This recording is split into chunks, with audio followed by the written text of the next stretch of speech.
Hi, I'm showing my Brinkmann gourmet smoker, which I bought a couple of weeks ago and have since modified. The unit as it arrives is in three sections. We've got the coal section at the bottom where the coal pan is. We've got the midsection which holds the grills, and the top lid section. To quickly go through the modifications, we'll start with the base, which comes in two pieces. We've got the base there, which comes with the single hole. What I've actually done is increase the air intake provision for the unit by drilling 9 extra holes on the bottom. What I've done is fabricated some air dampers or dampers that allows me to control the openings on each set of holes. If we look at the underside, that's what the dampers look like. I've just attached wooden handles to them that allows me to maneuver them easily. The coal pan itself comes with holes on the sides, and it's also got these like fins that are open to allow the air to enter that cavity. The problem we have with this is that once the coal starts burning in the dish, the ash coming off it tends to block up the fins there, the open fins, and the heat, the coals get suffocated. So what I've done is actually drilled 4 holes and inserted 2-inch bolts through them, fixed them down with nuts and a large washer. It allows me to place a coal grate, which I bought locally, perfectly in the middle. The coal grate then sits about an inch, inch and a half from the bottom of the pan. The midsection has 2 modifications done to it. Excuse me. The first is that I've placed a thermometer on the front. The original thermometer from the factory just gives a warm, ideal, hot indication, which doesn't really give us specific temperature readings.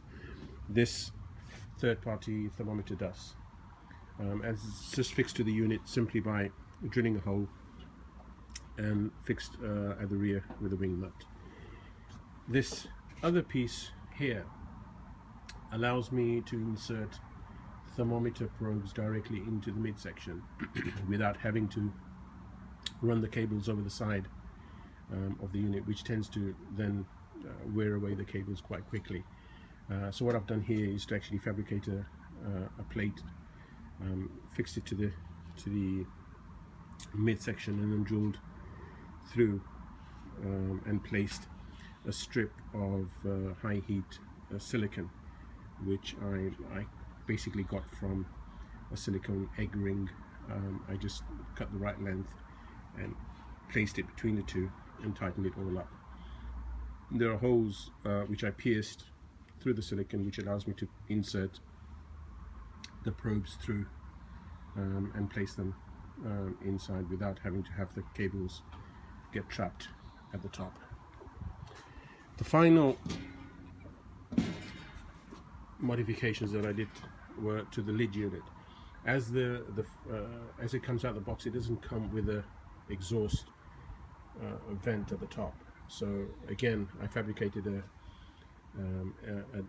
disc with 3 holes in it, and then fixed it into the top of the lid with a single nut and bolt, and then drilled at the right places and attached a handle on the damper that allows me to turn the damper to whatever requirement I have.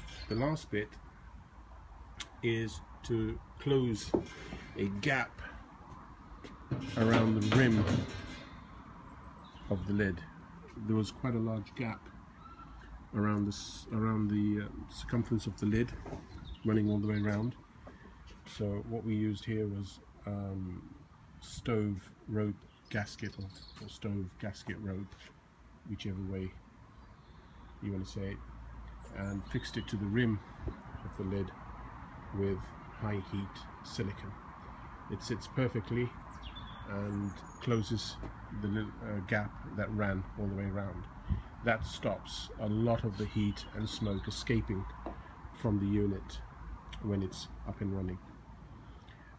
I've tested the unit out. All the modifications that I've done to it work perfectly.